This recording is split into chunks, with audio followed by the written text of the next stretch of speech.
Hello, everyone. Good morning. I'm not sure if people can see me, but welcome to our Sunday's meeting. My name is Samantha Alves. I am one of the volunteers in the Spiritus Center of Ireland. I work in the center for about 5 years. I'm Brazilian, but I'm currently living in Dublin, in Ireland. So I am broadcasting from Ireland. I would appreciate if someone could just give me a thumbs up saying that everything is okay, then you can see me and you can hear me and everything is working fine. Just before we start.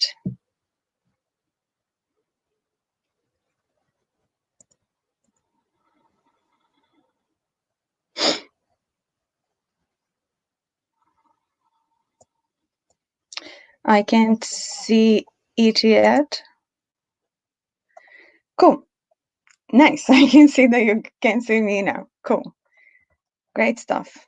So, today we are going to talk about anxiety and some ways that we can cope with it.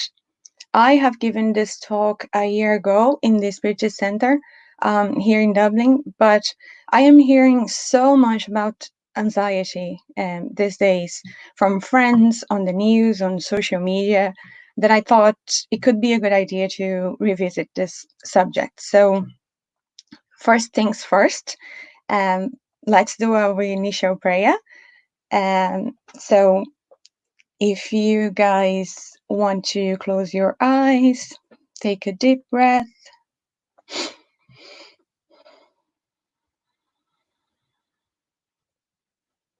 Dear God, thank you very much for the opportunity to be here this morning. Thank you very much for our health, for our homes, for our families, for everything that we can enjoy at this moment. Thank you for the opportunity to be here specifically this morning talking about your teachings and trying to learn from it, trying to practice it in our daily lives as well, because that is the most important thing. It's not an easy task, but we try, and that is the main reason we are here this morning. So open our hearts and our ears for everything that you want us to learn this morning. And so be it. Okay, so before we start, I just want to make a few disclaimers. First one, interestingly enough, I am feeling pretty anxious and nervous, as you probably can see, to be doing this live today. I know, right? It's very ironic. But the thing is, I guess I'm a very low-key person when it comes to social medias and stuff.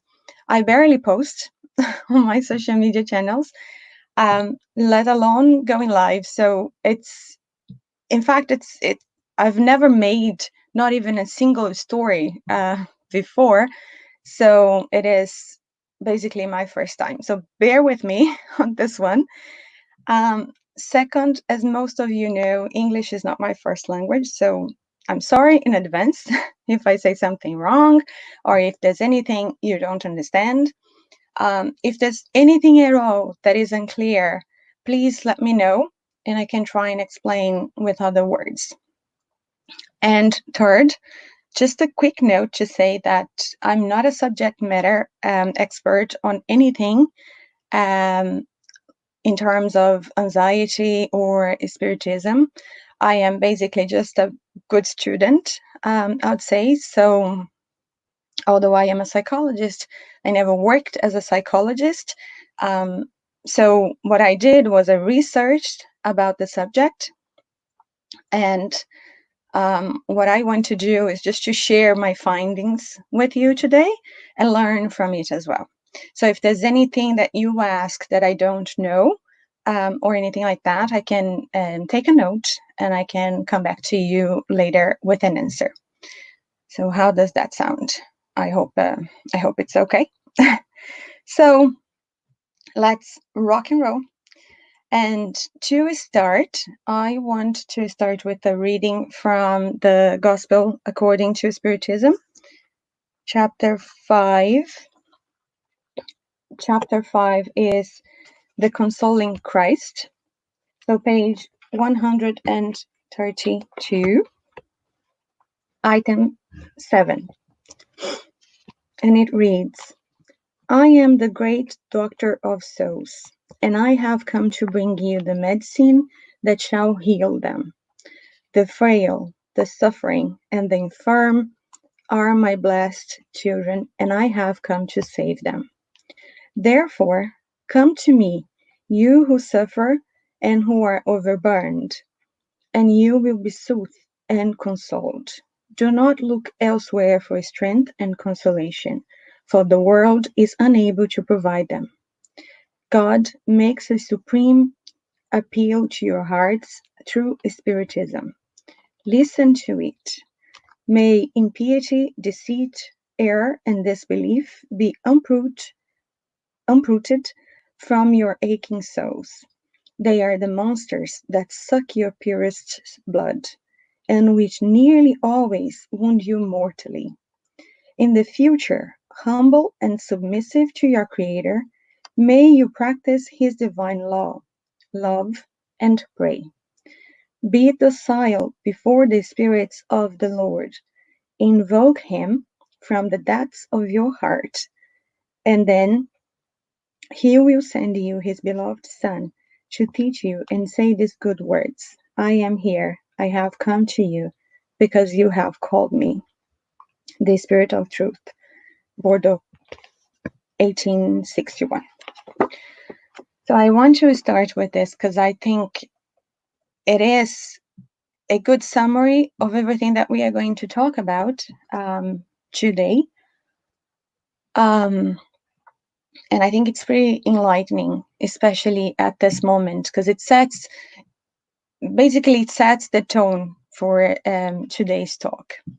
But before we go any further with Spiritism, let's just conceptualize anxiety, because I think it's important so we know exactly what we are talking about. So what is anxiety? How does it look like? It begins with negative thinking patterns, such as catastrophizing.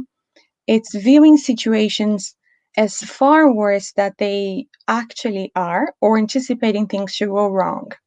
It's black and white thinking either I'm amazing or I'm rubbish and nothing in between.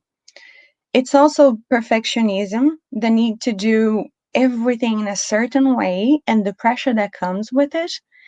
And it's this constant feeling that there's something holding you back, a fear of something that you don't really know what it is. It's that overthinking. So to show you the impact of what anxiety can have in someone's life, I'll just say that anxiety can lead to depression or even to suicide.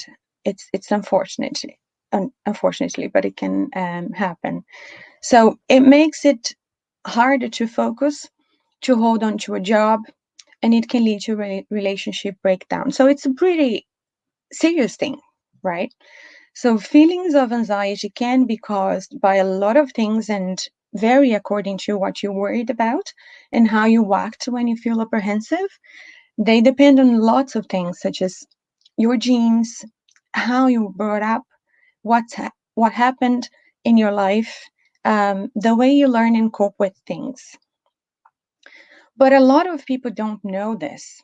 So that's why a lot of times people sweep anxiety under the rug as just nerves that they need to get over, as a weakness, but anxiety is so much more than that. It's a physical and psychological condition. So it's like diabetes. It's a disease that you need to treat. For example, people with severe anxiety worry excessively and constantly about everything going on in their lives, and they find it very difficult to control this worry. They also have symptoms like restlessness, fear. They find it hard to fall asleep at night, loss of self confidence, and they can't concentrate on tasks. So, now that we understand what anxiety is, let's see some statistics about it, because I think it is a good idea to put it into context. So I went to the World Health Organization website to try and get some updated information. And according to them, anxiety is the most common psychiatric disorder in the world. And it was the case even before this difficult situation that we are facing today, caused by the COVID-19 pandemic. So one interesting thing that I saw there is that anxiety disorder rates are actually increasing every year. So today, 4.5% of people in the world have anxiety disorder, which means it's about 4 to 5 every 100 of people, right? So considering that the world population is around 7.8 billion, there are about 350 million people with anxiety disorder. Now, think of it this way. In Ireland, we have 5 million people. So it's like 70 times the population of Ireland. It's pretty big. It's a lot of people. Bringing it to our little group here, I'm not sure how many people we have this morning, but taking into consideration what we had in past lives, I can say that at least one person have anxiety disorder in this group, like right now, between us. And it increases every year. Tough, right? I know. And that's why it's so important to talk about this. Unfortunately, it's poorly detected and treated. Only 1/3 of those suffering from anxiety receive treatment. And it's estimated that each year it costs over $40 billion to treat this mental health problem. A research by Leah Healthcare found that in terms of the Irish attitude to mental well-being, as a nation, the majority, 75% of Irish people, think that stigma still exists around those suffering with anxiety, with 8 in 10 people wanting the conversation to change around the issue, and yet almost 1 in 10, which means 9%, claim they would talk to no one and would keep it to themselves. So I noticed that, well, of course, I am at the moment just talking about anxiety disorder so far. I'm not yet talking about common anxiety that affects all of us, right? So common or normal anxiety is an emotion that we all get when we are in stressful situations, like the one I am right now. So picture the following scene. It was a few minutes before this big talk. My hands started to shake, my heart started pounding, my face went red and really warm. I was feeling really, really anxious and still am. Or imagine you are going on a job interview. This is a very common stressful situation, right? So things that you think before, what do I dress? How do I behave? Will they like me? Am I talking too much? Am I talking too little? Did I say something wrong? Will they call me back? So those are pretty common things, but luckily, these are all okay because anxiety is a normal response to stressful or dangerous situation that almost all of us had before. Life is full of potential stressful events. And it's normal to feel anxious about everyday things. Anxiety has a strong effect on us because It's one of our natural survival responses. It helps us to meet our deadlines at work and deal with emergencies in life. But when this anxiety emotion is taken to the extreme, then that's when you might have a problem. And anxiety is a type of fear usually associated with a perceived threat or something going on in the future. But it can also arise from something happening right now. And that's where we come today. There is something different about what's happening right now that is making all of us very, very, very anxious. Um, and that is where I want to kind of start with ways we can kind of deal with it. So I was listening to this podcast the other day because I love listening to podcasts, and the show is called The Hilarious World of Depression by John Moo, who is the host, and he was interviewing John Ross Bowie, the actor and comedian best known for playing Barry Kripke on The Big Bang Theory. I'm not sure if you guys have seen The Big Bang Theory, but he's an actor. And what he said made me really shift my perspective about what is going on right now. Because he said he was asked by the host, and the question was, I'm going to read the question. You tweeted that your whole lifetime of anxiety and depression actually made you feel very well equipped for this moment. Talk a little bit about how you came to that realization. And John Ross Bowie replies, what I meant by that was, when you've got this pervasive simmer of anxiety and paranoia that is going on a lot of the time, one of the things that makes that difficult is your rational brain saying that you've nothing to be afraid of, calm down. And then you have two heads of your brain basically yelling at each other nonstop when there is an incredible valid source for your existential dread. It's paradoxically soothing to consider such a thing. So, I wake up in the morning, I feel anxious, and I realize, well, everyone is going to be anxious. And with all of this going on, the anxiety is a normal reaction. It doesn't make me crazy. I'm probably feeling the same amount of anxiety that people with anxiety disorder or without anxiety disorder are feeling. And that is one of the hardest things about living with something like that. The sense that, oh my God, I'm one of the crazy ones. Why can't I just be normal? Why can't I just enjoy the little things? But everyone is having a problem right now.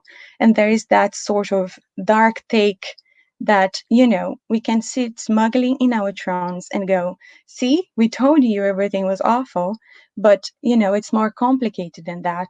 There is just a real sense of knowing that it's okay to feel anxious right now. Therefore, it lowers your anxiety. So, why it was, it touched me so much because I think it's a very strong statement. He is basically saying that for that 4.5% that we were talking about earlier is much higher now. And I wouldn't know how many exactly, but it's very generalized at the moment. And this really caught my attention because what he describes as a hard thing is exactly what a lot of people are feeling right now. And you see, that is actually one of the debates going on right now, where on one hand, you have so many lives that are being saved by the lockdown.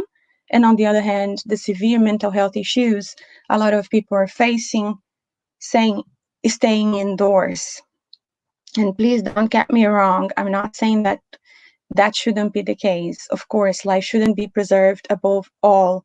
And that is what we are doing by obeying these rules. But that's why it's so important to talk about it and also to try and develop cope mechanisms that can help us go through this moment. And the way you cope or handle things has a direct impact on how much anxiety you're experiencing. And if you tweak the way you're coping, then you can lower your anxiety and be in a much better position to pass through this moment. I study at the University of Cambridge showed that people who had faced extreme circumstances, who had faced adversity, been through wars and natural disasters, if they had coping resources, they remained healthy and free of mental disorders. While others facing the same hardship but without coping skills went on a downward spiral and developed mental disorder. I think this is so interesting. You can develop these coping resources or coping skills on your own through the things that you do. You can take charge of your anxiety and lower it, which I think is so empowering. I'm not saying it's easy, hard things are hard, but as I said before, so like I am trying to find the answers myself, and I just wanted to talk to you about how I find that Spiritism can provide us with a framework that helps us cope with everyday stress. So being a Spiritist helps us feel connected to something much bigger than ourselves. And what are some of the coping resources that Spiritism can give us, and that can help us in difficult situations? In the first place, I believe we need to talk about resignation. Resignation, if you look up in the dictionary, is the attitude of someone who accepts that something unpleasant must happen and that they cannot change it. Right. So this is not even the definition by Spiritism. So if you look up in the dictionary, that's what they say. And for us, Spiritists, we are humans, right? So we have our shortcomings, and many people complain in the face of life difficulties, which represents consciously or unconsciously a kind of revolt against God. It is as if they said, I do not deserve the obstacles, the tests that I am experiencing, that God is being unfair to me. And Spiritism will show us that this is a mistaken form of view that is actually natural based on our condition and on the corporeal existence in this planet that we live on. But as we Spiritists know, we were created simple and ignorant, but aiming to become wise and benevolent in the course of time. So God, who loves us, in addition to having given us conscience, intelligence, reason, free will, cyclically provide us with reincarnatory programs. So each reincarnation is carefully prepared by spiritual benefactors with the participation of the spirit who will reincarnate, if he is already able to do so. The programming takes into account, among other aspects, the side of what the spirit did or did not do previously in other existences, and decide of what at the present moment is most useful for your spiritual development in the direction of incessant progress, because the idea is to progress. So life's challenges, tests, as well as atonements, therefore have the purpose of serving the evolution of each one of us, not representing God's dislike for us, but on the contrary, love and mercy. Love for the what he himself created, which is us. Mercy for our mistakes. Each reincarnated spirit, therefore, is in the best place and in the best situation to face circumstances that, if well resolved, will represent an addition to their values and their spiritual baggage. And to expand on that a little bit more, I'm going to read the Gospel according to Spiritism, chapter 5. Blessed are the afflicted. Page 104, item 12. Reasons for resigning oneself. With these words, blessed are the afflicted, for they shall be consoled. Jesus indicates simultaneously the compensation that awaits those who suffer and the resignation that leads one to bless suffering as a prelude to healing. These words could also be translated like this: you should consider yourselves fortunate to suffer, because your pains in this world are the debt of your past wrongs. And these pains, if borne patiently while you are on earth, will save you from centuries of suffering in the future life. Hence, you should be happy because God has reduced your debt by permitting you to repay it now, which will guarantee you tranquility for the future. So, we Spiritists, with our or all the Spiritists with their reasoned faith, can therefore understand the mechanism of tasks and atonements in the context of their own progress. Endure a difficult with resignation without complaining in the face of certain challenges, be they of material, spiritual, or moral order. So why worry about the future? The answer to this question depends on the worldview of each one of us. If we are attached to matter, we may want to enjoy it today. On the contrary, however, if our worldview is more spiritualistic, we will look at things from another angle. When we look at our earthly problems from a spiritual point of view, they begin to lose their intensity, their relative value. So this observation is equivalent to going up a mountain and looking down from there. Everything seems in small size. The one who values the spirit more than the flesh does so. This individual can go through all kinds of difficulties and remain calm, patient, even thanking God for the suffering, as they see it as a way to activate their spiritual evolution. Now, it does not mean that they should fold their arms or that everything that happens is okay. You see, there is a thin line between what we should accept and what we should strive for. It only means that these people who have as their mantra something like, I'll seek to modify for the best everything within my reach, but I will resign myself to what I cannot change. Let us remember the serenity prayer, in which we ask God serenity to accept the things that we cannot change, courage to modify those things that we can change, and wisdom to distinguish one from the other. And it's a pretty difficult task.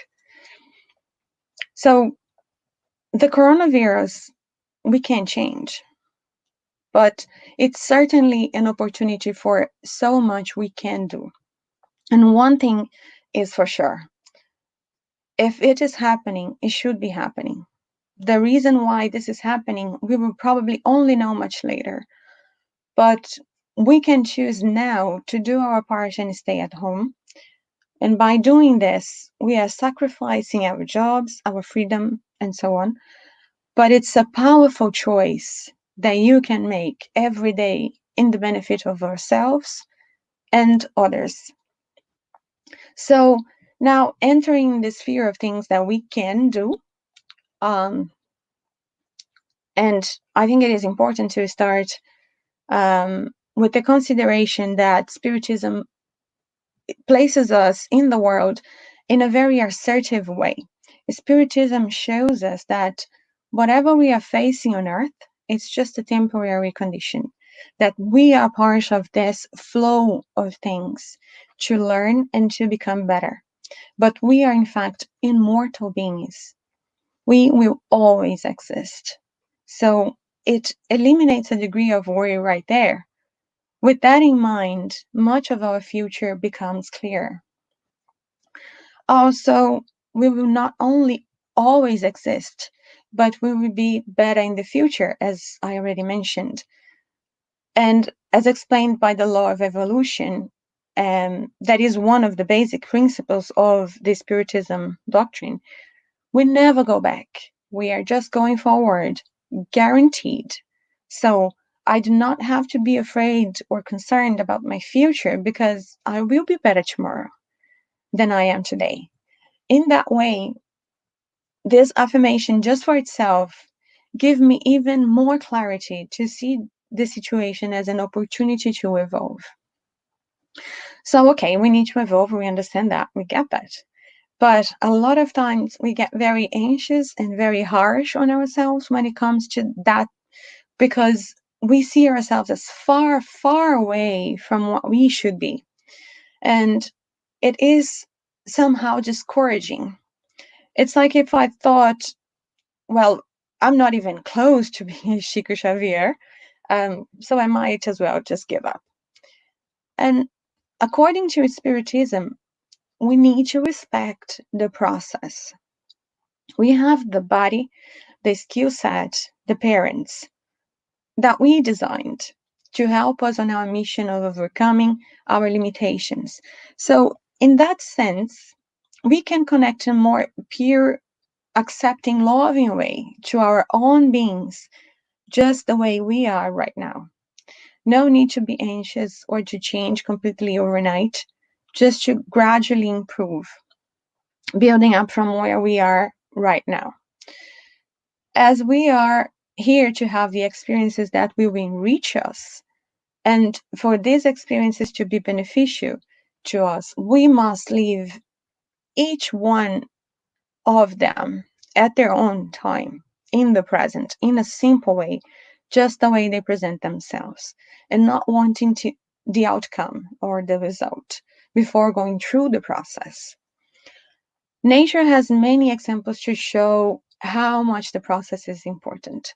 So imagine if you see a chrysalis of a butterfly and you think, poor little thing, trying to spread wings, but having this thing around them, impeding them to fly.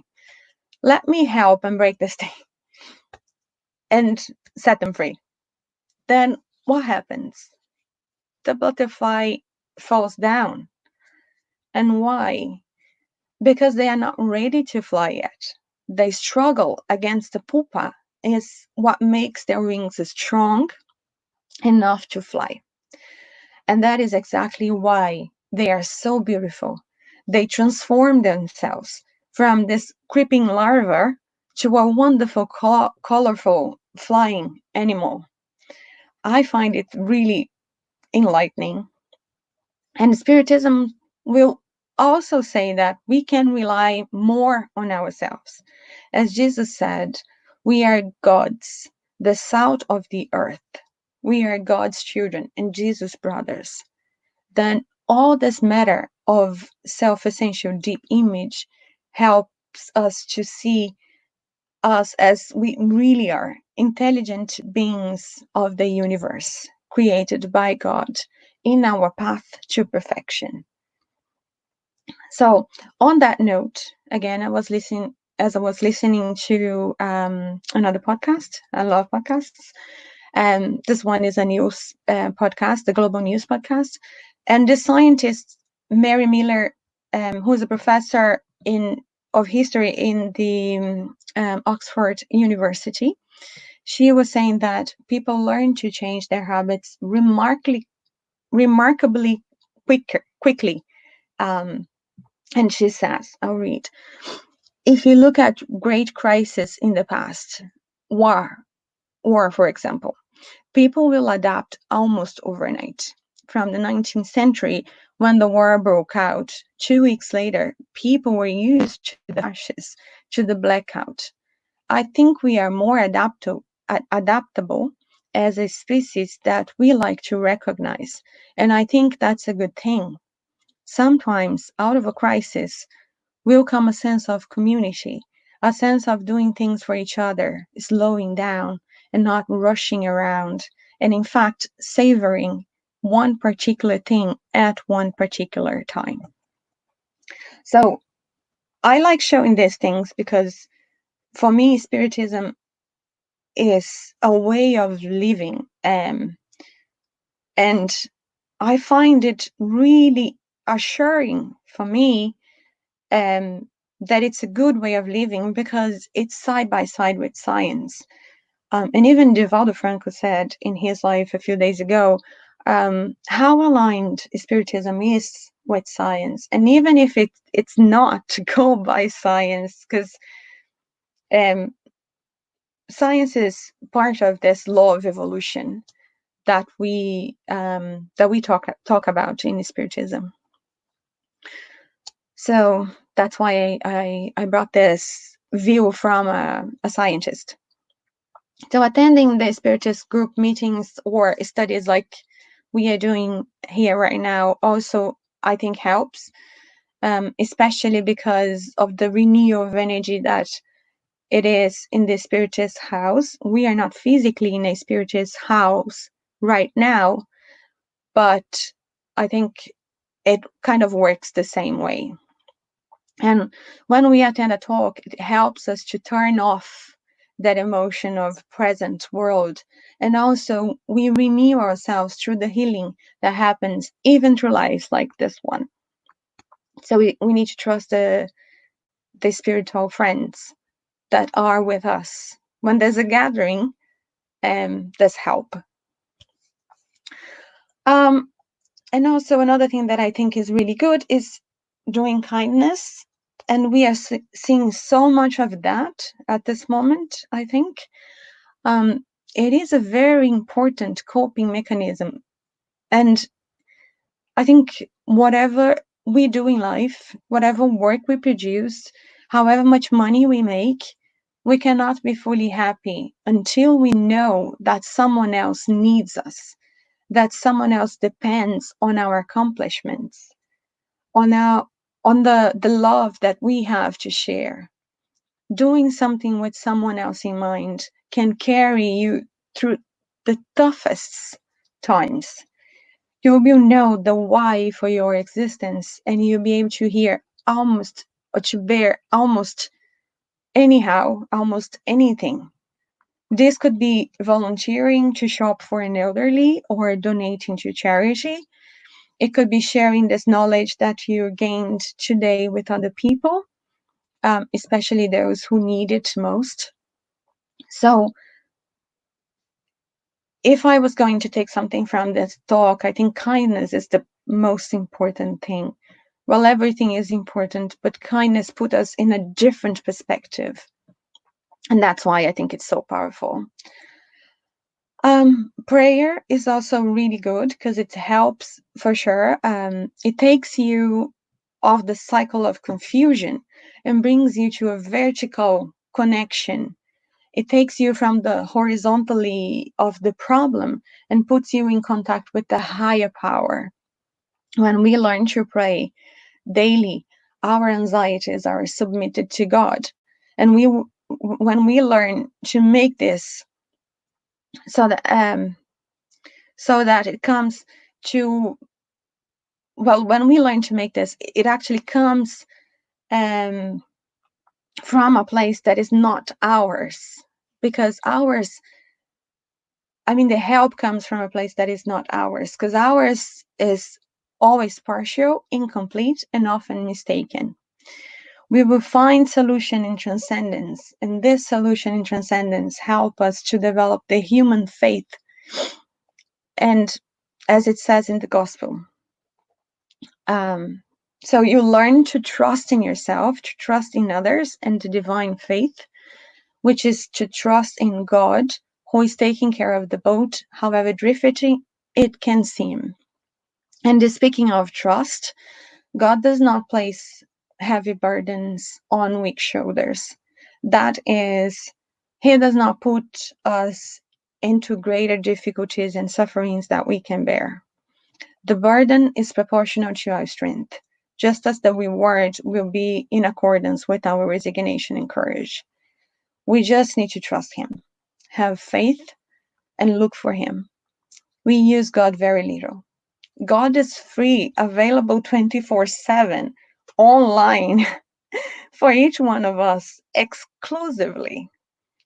So perhaps we perceive God as being too far away from us, and sometimes we want to solve things on our own, and we don't allow God to solve them for us. But there are a lot of things that we can't simply solve. And again, this pandemic is here to show us just that. I think that summarizes everything that I believe that from Spiritism we can take to kind of build this framework of help with this moment and with anxiety in general. As I said, it increases every year, and it's a pretty difficult thing, and those who have it knows. So know. So I really believe, and I find in Spiritism a lot of the answers that I'm looking for, or that I look for, and I feel really good being a Spiritist. I really think it helps me a lot. So that's what I wanted to share, and I would like to end with this reading from the Gospel according to Spiritism again. So everything that I said today is basically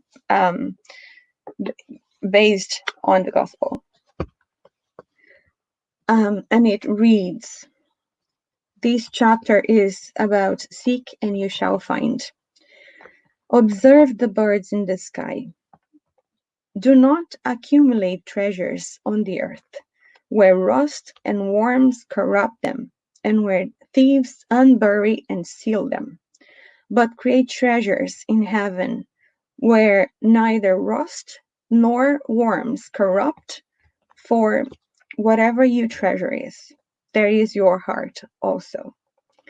Thus I say to you, do not be anxious about where you find something to eat for the sustenance of your life, or where you get clothes to cover your body. Is not life more than food and body, and the body more than clothing? Observe the birds in the sky.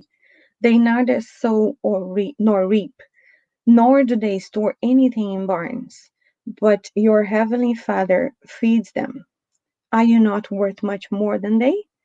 And who among you, with all his effort, can increase his stature by 1 cubit? Moreover, why are you anxious about clothing? Observe how the lilies of the fields grow. They neither work nor spin. Nevertheless, I declare to you that Solomon himself, in all his glory, was ever dressed like one of them.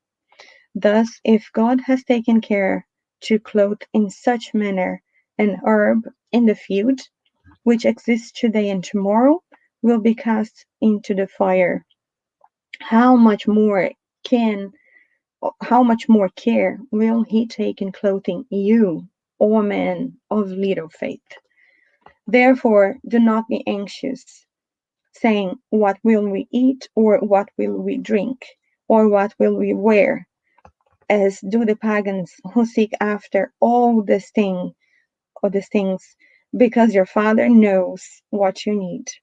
Therefore, seek first the kingdom of God and his righteousness, and all these things will be given to you in abundance.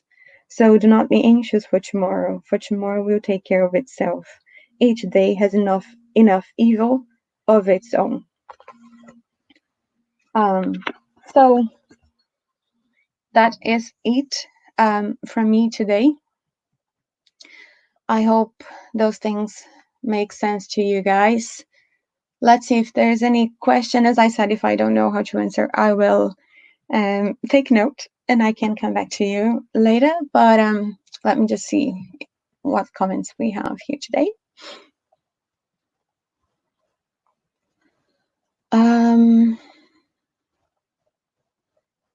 Okay, let me try from the beginning. Thank you, guys. So much love here. Break a leg. You do great. Yeah, I was pretty nervous. I am still actually. Good morning, everyone.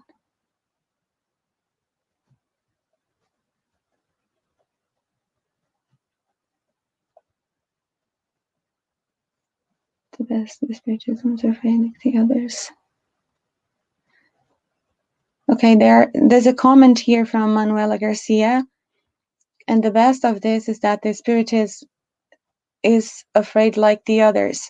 And this is not nice because we don't believe in that. But me, I am a medium, and I know this is not a virus, and I work every day with refugees without mask, and Jesus helped my job. Well, hopefully, it is something good that you're doing, Manuela.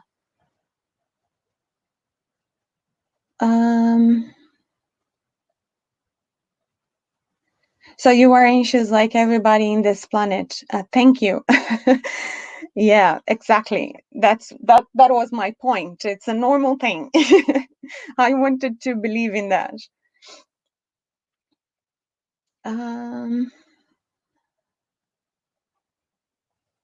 Okay, so I don't think there's questions. I think I just encourage you guys to make questions, right? Because I said at the beginning I'm not an expert on anything.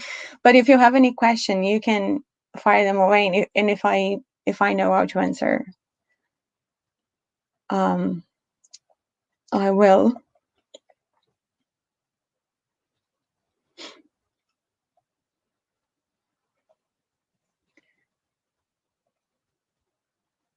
So it says Patricia Alessandra is asking a question. How can we genuinely be more loving towards others? Well, that is a pretty interesting one, I would say, because that's something I struggle myself. Because I think, I'm not sure if I got your question right, but one of the things that was kind of difficult for me at the beginning when I started to study Spiritism was that I found that there was this list of like moral things that you need to adapt, right? I need to be this, I need to be that, I need to be kind, I need to be. There's so much you need to do and to be. And if you just follow that, it's mechanic, you know. It's not like coming from your heart. But I guess what helps me a lot is praying. And when I started to pray to God as if God was here with me and as my friend as he is, and be really sincere in my prayers, like with time, I think this genuine feeling is started. And doing kindness, I think, is also something that can help. But even if you try doing something good for someone as if it was just something that you had to do, you find that once you do it, what you feel and how it helps you is so good. That feeling is so good that by time, I think you will develop this genuinely love towards others. It's not an easy task, and I think it's an exercise. You can learn so much, but putting in practice is another thing. It's a completely different level. And we are here. We are all the same, and we all have our problems and our difficulties. So I think it's just a matter of trying and trying and trying every day, and with time, this will come in your heart. I am still training. I am still doing that. Let me see if there's anything else. I think there's a lot of thank you here and nice words. You're wonderful. Good speech. Thank you. Thank you so much. So yeah, no more questions. So that's okay. I think we can then finish. And before our final prayer, I just wanted to say that if you guys have any difficulties, of course, as I said, Spiritism is here to help, and you can also pass on the message to other people. I think we Spiritists are very shy. We usually don't talk about it to other people, and I think I am trying to do it more and more because I believe in it, and it's important to share. You don't need to force anything to anybody, but to share without being embarrassed of what you believe. I think it's really, really important and powerful for people.